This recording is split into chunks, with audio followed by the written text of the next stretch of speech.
ये समाचार है पुराना, पर कांग्रेस का तुष्टीकरण का जो बखान है वो बिल्कुल नए तरीके से होगा। जैसा कि रउआ सब जनबे करे ना कि गौरव वल्लभ ने कांग्रेस के पनखच्चे उड़ा दिए। चमचों के लिए ये बहुत बुरी खबर थी। हफ्ते भर पहले या कह लीजिए 10 दिन पहले गौरव वल्लभ कांग्रेस छोड़कर बीजेपी में शामिल हो गए और उनका कहना था, मतलब जो उन्होंने आरोप लगाए वो बड़े संगीन थे। उनका कहना था कि कांग्रेस दिशाहीन हो गई है, मैं ना तो सनातन विरोधी नारे लगा सकता हूं, ना ही सुन सकता हूं, और ना ही सुबह शाम जो देश के वेल्थ क्रिएटर्स हैं उनको गाली दे सकता हूं, इसलिए मैंने कांग्रेस छोड़ दी है। भाई कैसी विचारधारा बा लल्ला तोर पार्टी के कि सब लोग धारा बन बन के बाहर ही बहे जा रहे हैं। और जो आरोप गौरव वल्लभ ने कांग्रेस पर लगाए हैं वो वाकई बहुत संगीन है। तो चलिए आज कांग्रेस के तुष्टीकरण की बखिया उधेड़ते हैं। नमस्कार, सत श्री अकाल, सलाम हमरे भारत के सभी छोट बड़ भैया बहनी बच्चा बुतरो दोस्त महिम सबकर खूब खूब स्वागत, वंदन, अभिनंदन। जे जागरूक रहे के हो तो जुड़ल रहे। योर सत्तू चाची वेलकम्स यू टू चर्चा घिसी पिटी। जाने वो कैसे लोग थे जिनके प्यार को प्यार मिला।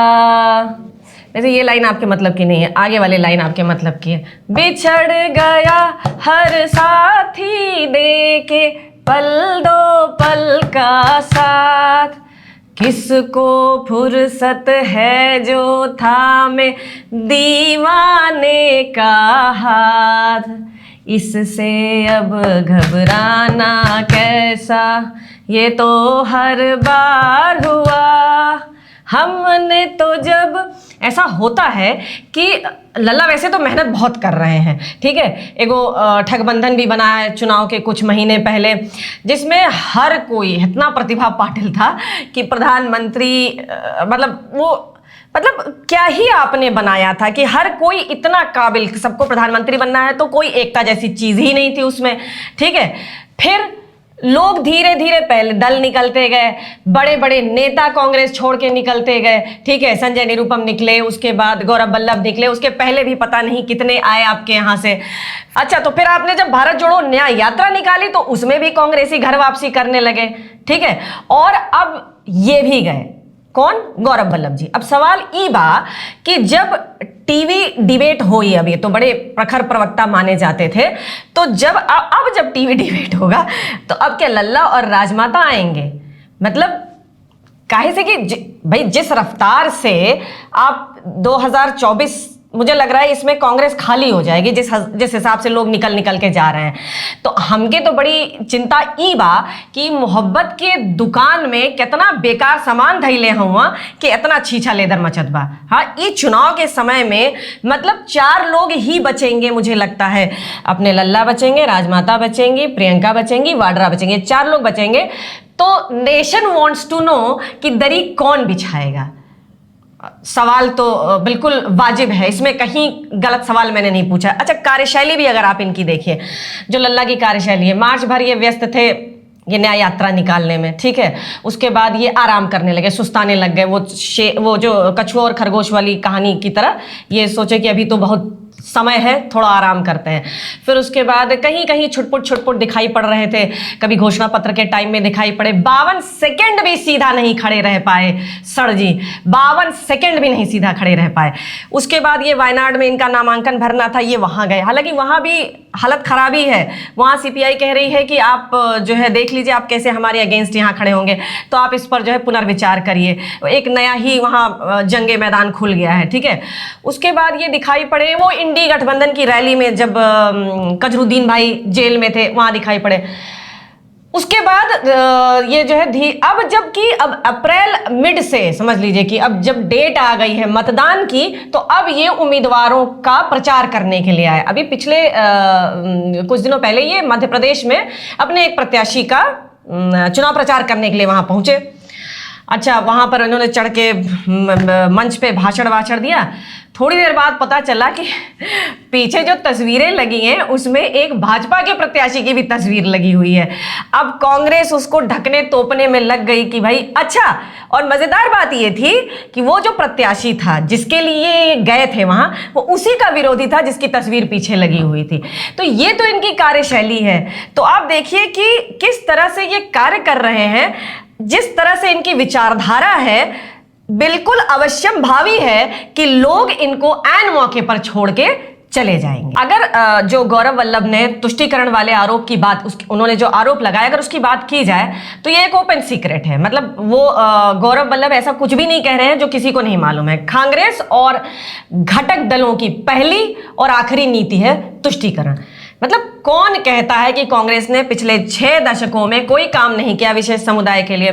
पाकिस्तान बनाया, बांग्लादेश बनाया, अल्पसंख्यक बिल लेकर आए, मुस्लिम पर्सनल लॉ बोर्ड बना, विशेष समुदाय मंत्रालय बना, वक्फ बोर्ड बना, विशेष समुदाय विश्वविद्यालय बना, देश का बंटवारा धार्मिक आधार पर हुआ, वोट बैंक की तरह इस्तेमाल करने के लिए अपीजमेंट की सारी हदें गुजार दी।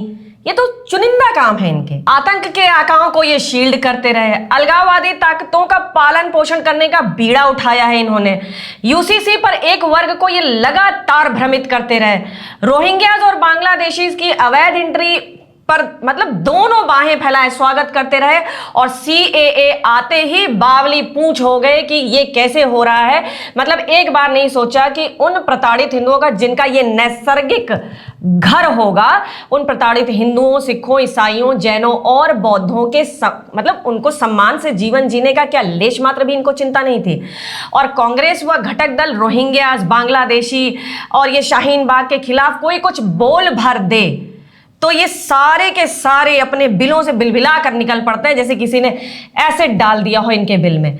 ये इनका दोगलापन है। वहां जिन राज्यों में इनकी सरकार है वहां तुष्टीकरण हद से ज्यादा है, मतलब अपने लेवल से नीचे गिरकर कर रही है वहां पर।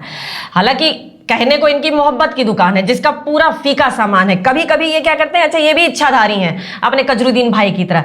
कभी कभी ये जो लल्ला है वो हिंदुत्व के प्रति थोड़ा नरम रुख दर्शाने के लिए कभी मंदिर चले जाएंगे, वहां जाकर फोटो खिंचा लेंगे, कभी उल्टा जनेऊ धारण कर लेते हैं, खुद को ब्राह्मण बताने का तर्क गढ़ते हैं, और वहीं उनके ही दल के नेता कहते हैं कि जो देश के संसाधन हैं उन पर पहला हक विशेष समुदाय का बनता है।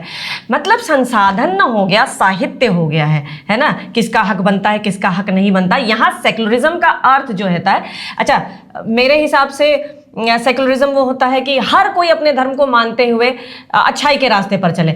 यहाँ सेक्युलरिज्म का मतलब होता है कि आप जितना गाली देंगे हिंदुओं को, जितना उन्हें नीचा दिखाएंगे, वो इनका सेक्युलरिज्म है। मतलब ये किस प्रकार से न्याय करेंगे, किस प्रकार की जो सामाजिक समरसता है उसकी ओर समाज को अग्रसित करेंगे। क्या ये स्वयं फूट डालने का कार्य नहीं कर रहे हैं? तो ये घोषणा पत्र भी लेकर आए, उसमें भी इन्होंने पूरा मतलब कई एक पॉइंट्स ऐसे थे जिसमें इन्होंने मुस्लिम लीग की छाप दिखा दी कि आप के खाने, रहने, पहनने इत्यादि के नियम कानून पर किसी का हस्तक्षेप नहीं होना चाहिए। ठीक है, हर क्षेत्र में निजी हो या सरकारी जो विशेष समुदाय है उसका हक अधिक होना चाहिए, वगैरह वगैरह। बहुत सारी चीजें ऐसी थी जिसके लिए इनको घेरे में लिया गया। तो धीरे धीरे ही सही कांग्रेस के नेताओं को समझ में आ रहा है कि यहां रहकर धर्म और कर्म दोनों चौपट होगा, इसके अलावा कुछ ना होगा, कोई स्कोप ही नहीं है। खैर, गौरव जी को बधाई, कम से कम अब डिबेट्स में कांग्रेस को डिफेंड करते करते अब इनकी जो हालत है वो खस्ता नहीं होगी। अब ये बेहतर तरीके से चीजों को प्रोजेक्ट कर पाएंगे। बाकी सब कुशल मंगलवार, वह सबके खूब खूब धन्यवाद। सत्तू चाची के बतकही सुने बदे। जय राम जी की, जय हिंद की, जय अखंड भारत की। अखंड भारत भूलेंगे नहीं।